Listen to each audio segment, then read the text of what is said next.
ચાલો આજે એન્જિનિયરિંગની એક મજેદાર દુનિયામાં ડૂબકી મારીએ.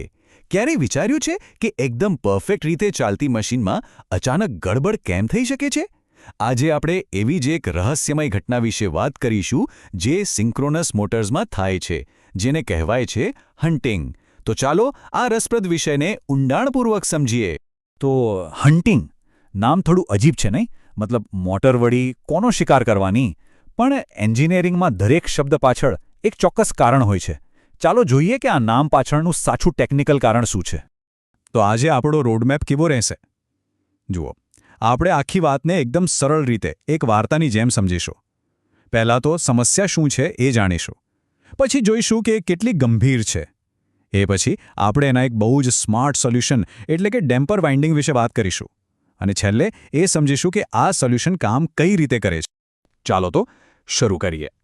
સિન્ક્રોનસ મોટર એટલે સમજો કે એક પરફેક્ટ ડાન્સર એકદમ ચોક્કસ તાલ અને લયમાં ફરતી હોય, પણ અચાનક જ કોઈ એને ધક્કો મારે તો?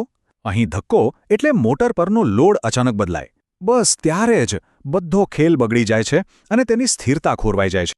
તો આ આખરે આ હન્ટિંગ છે શું? એકદમ સિમ્પલ ભાષામાં કહું તો, જ્યારે મોટર પરનો લોડ અચાનક બદલાય ને ત્યારે એનું રોટર પોતાની નવી કમ્ફર્ટ ઝોન એટલે કે સંતુલનવાળી જગ્યા શોધવા નીકળે છે. પણ એ સીધું ત્યાં પહોંચી નથી જતું. એ પોતાની નવી જગ્યાની આસપાસ થોડું ડગમગે છે, આમ તેમ થાય છે, જાણે કે પોતાની સાચી જગ્યા શોધી રહ્યું હોય. અને બસ આ જે શોધખોળ છે ને એને જ કહેવાય હન્ટિંગ.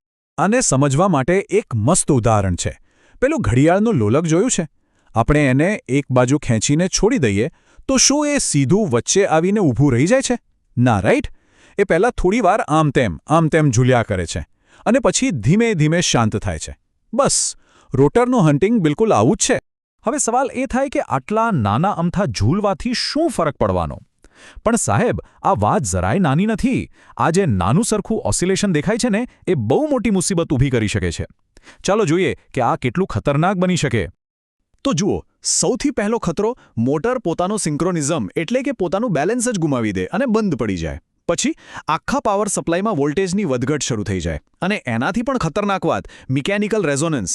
આ એક એવી સ્થિતિ છે જેમાં કંપન એટલું વધી જાય છે કે મશીન તૂટી પણ શકે છે.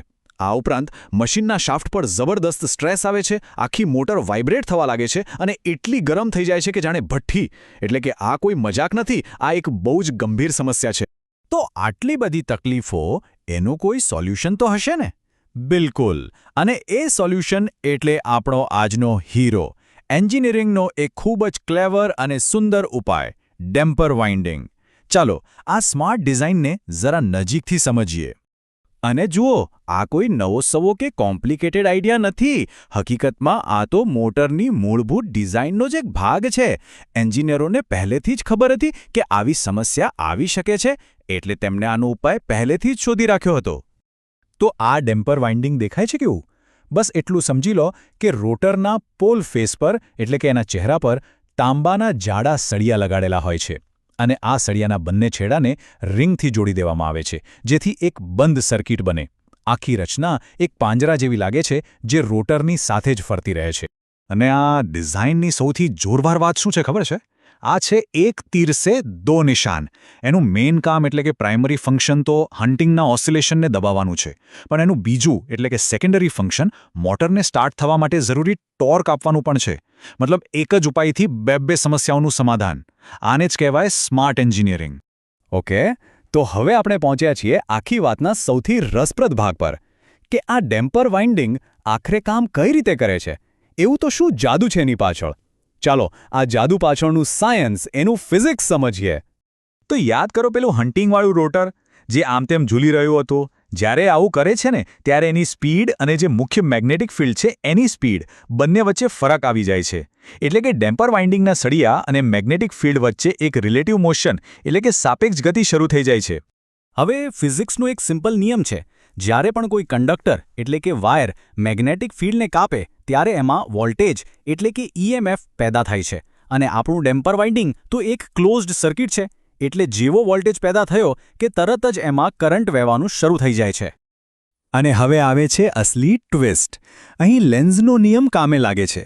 આ નિયમ શું કહે છે કે જે કરંટ પેદા થયો છે ને એ હંમેશા એ જ કારણનો વિરોધ કરશે જેના લીધે એ પેદા થયો છે. તો અહીં કારણ શું હતું? રોટરનું ઝૂલવું. તો આ કરંટ એક એવો ટોર્ક, એક એવું બળ પેદા કરશે જે રોટરના ઝૂલવાનો જ વિરોધ કરે. વિચારો, કેટલી સ્માર્ટ ડિઝાઇન છે. સમસ્યા પોતે જ પોતાના સમાધાન માટે પાવર જનરેટ કરી રહી છે. આ જે વિરોધી ટોર્ક છે ને, એ બિલકુલ એક ઓટોમેટિક બ્રેક જેવું કામ કરે છે.